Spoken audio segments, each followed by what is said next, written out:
মনে রাখবেন ভাঙ্গা জিনিসগুলোকে আল্লাহ এমনভাবে সুন্দর করে নতুন করে সাজাবে, আপনাকে এমন সুন্দর জীবন দান করবে, যারা আপনাকে নামাতে চেয়েছিল তারা আপনি পর্যন্ত আর পৌঁছাতে পারবে না। সুবহানাল্লাহ।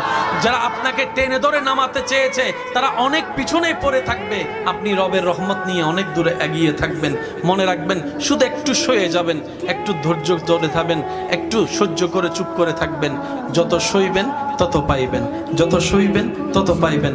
কোনো আফসোস নাই, কোনো আপত্তি নাই, কোনো হা হুতাশ নাই। রবকে শুধু এতটুকু বলবেন যখনই মন খারাপ হবে, সিজদায় মাথাটা ঝুঁকিয়ে, ইয়া রব আমি যা পেয়েছি কোনো কিছু পাওয়ার যোগ্যতা আমার কাছেই নেই, সব তুমি দয়া করে দান করেছো, সব তুমি দয়া করে দান করেছো।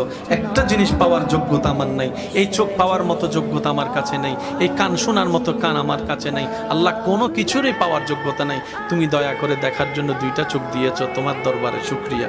সুবহানাল্লাহ।